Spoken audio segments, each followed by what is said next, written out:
নমস্কার বন্ধুরা, আজ আমরা আলোচনা করব অষ্টম শ্রেণীর বাংলা থেকে শক্তি চট্টোপাধ্যায়ের লেখা দাঁড়াও পাঠ্যাংশের হাতে কলমে প্রশ্ন উত্তর নিয়ে। তো চলো ভিডিওটি শুরু করা যাক। প্রথম প্রশ্ন আছে, দেখো, শক্তি চট্টোপাধ্যায় কোথায় জন্মগ্রহণ করেছিলেন? উত্তর হবে শক্তি চট্টোপাধ্যায় 1933 সালে দক্ষিণ চব্বিশ পরগনার বহুরু গ্রামে জন্মগ্রহণ করেন। একের দাগে দুয়ের প্রশ্ন আছে, তার লেখা একটি উপন্যাসের নাম লেখো। উত্তর হবে শক্তি চট্টোপাধ্যায়ের লেখা একটি উপন্যাস হলো কুয়োতলা। নেক্সট প্রশ্ন, নিচের প্রশ্নগুলি সংক্ষিপ্ত উত্তর দাও। প্রথম প্রশ্ন, মত শব্দ ব্যবহার করা হয় কখন? তোমার যুক্তির পক্ষে দুটি উদাহরণ দাও।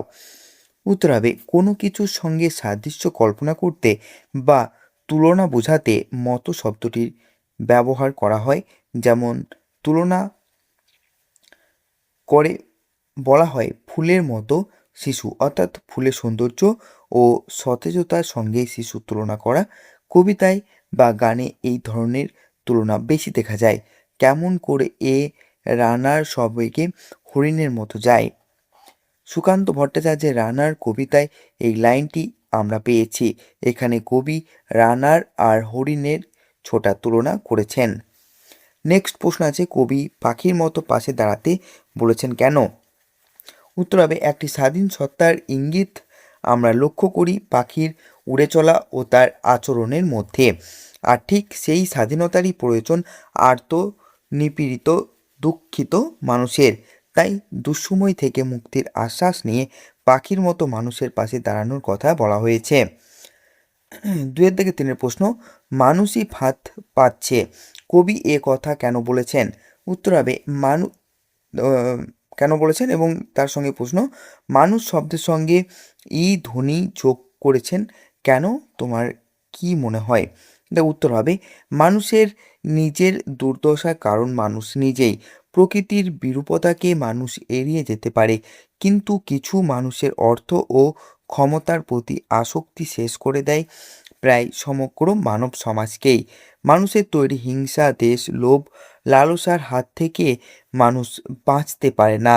মানুষ আজ নিজেই অন্য মানুষকে মারছে, অত্যাচারিত হচ্ছে এক মানুষ অন্য মানুষের কাছে, যা কখনোই কোনো কিছুর সঙ্গে তুলনীয় নয় এবং কাম্যও নয়। তাই মানুষই ফাঁদ পাচ্ছে। অংশে মানুষের প্রতি মানুষেরই বর্বরতার কথা জোর দিয়ে বোঝানোর জন্যই হ্রস্বই ধ্বনিটি যোগ করা হয়েছে। দুয়ের থেকে চারের প্রশ্ন, তোমার মতো মনে পড়ছে এই পংক্তিটির অন্তর্নিহিত অর্থ কী? উত্তর হবে কবি শক্তি চট্টোপাধ্যায় দাঁড়াও কবিতায় যে তুমির প্রসঙ্গ এনেছেন তা কোনো নির্দিষ্ট বা বিশেষ ব্যক্তি নন। বলা যেতে পারে এই তুমি হলো মানবতা বোধ বা মানবিকতা, সমগ্র পৃথিবীর মানুষের শুভবোধ। কবিকে পীড়িত করছে বর্তমান পৃথিবীতে প্রতিদিন মানুষের প্রতি মানুষের হিংস্র আচরণ, মনুষ্যত্বের বিকৃতি। তাই মনে মনে কবি চিরন্তন মানবতা বোধ বা মানবিকতা ও মনুষ্যত্ব বোধকে কাম্য এবং মানবিক গুণগুলি যাতে পুনর্জাগরণ হয়, ঠিক তাই কবি চেয়েছেন। নেক্সট প্রশ্ন, এসে দাঁড়াও, ভেসে দাঁড়াও এবং ভালোবেসে দাঁড়াও এই পংক্তিটির বিশেষত্ব কোথায়?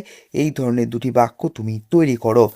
উত্তর হবে কবি শক্তি চট্টোপাধ্যায় রচিত দাঁড়াও কবিতা থেকে গৃহীত পংক্তিটিতে সে ধ্বনিটির বারংবার ব্যবহার অনুপ্রাস অলঙ্কারের সৃষ্টি করেছে। এছাড়াও পংক্তিটিকে কাব্যগুণে সমৃদ্ধ করে তুলেছে।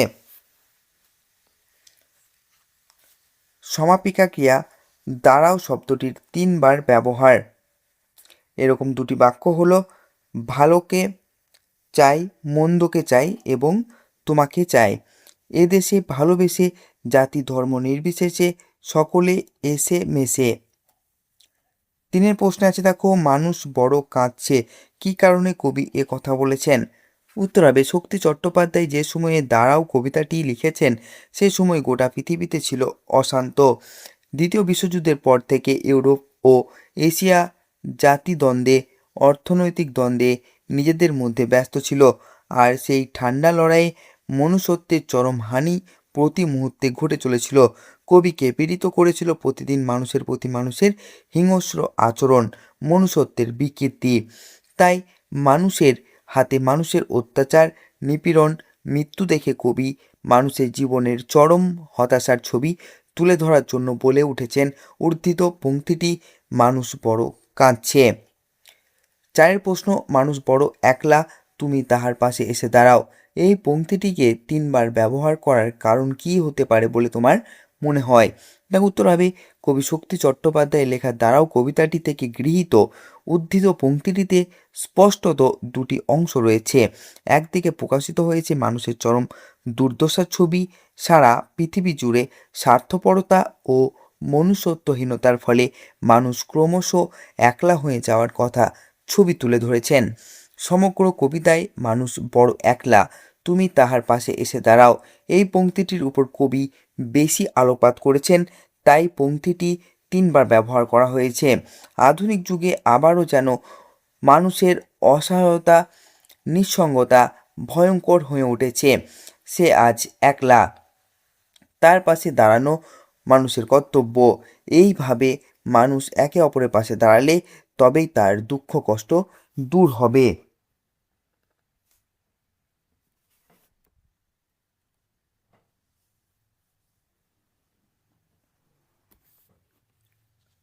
পাঁচ নম্বর প্রশ্ন আছে, দেখো কবিতাটির নাম দাঁড়াও কতটা সার্থক? কবিতাটির নাম মানুষ বড় কাঁদছে হতে পারে কি? তোমার উত্তরের ক্ষেত্রে যুক্তি দাও। উত্তর হবে আমাদের আলোচ্য কবিতাটির নাম দাঁড়াও নামকরণ হিসেবে সার্থক। কবিতাটি পাঠ করলে দুটি বক্তব্য আমাদের সামনে প্রকাশ পায়। বিংশ শতাব্দী জুড়েই দেখেছেন অবক্ষয় এবং মনুষ্যত্বের বিকৃতি, মানুষের প্রতি মানুষের হিংস্র আচরণ, মানুষের হাতেই মানুষের অপমান, অত্যাচার, হনন। কিন্তু কবি নিরাশার মাধ্যমে কবিতাটিতে সম্পূর্ণ করেননি।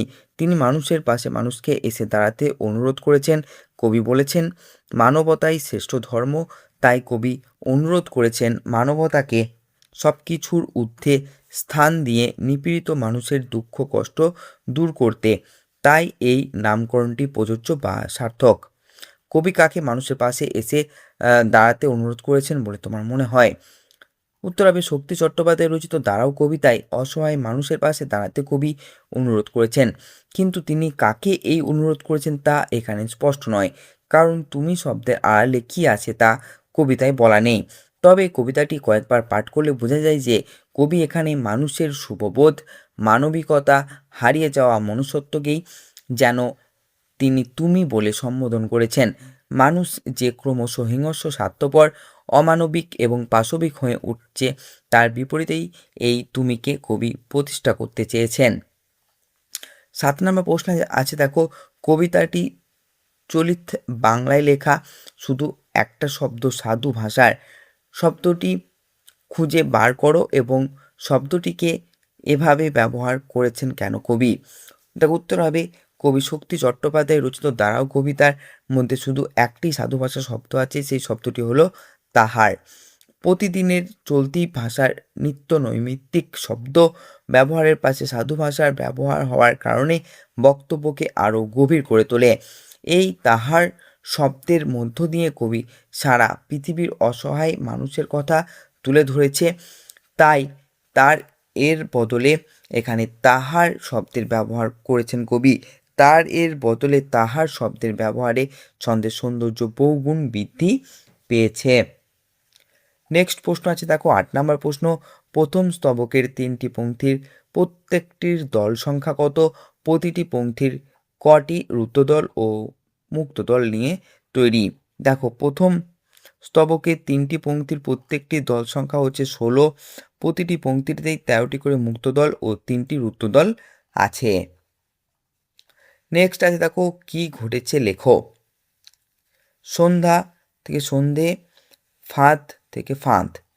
সন্ধ্যা থেকে সন্ধে এখানে স্বরসঙ্গতির ফলে শব্দের শেষে আ ধ্বনি এ ধ্বনিতে পরিণত হয়, আর ফাঁদ থেকে ফাঁদ এখানে শত নাসিক ভবন ঘটেছে।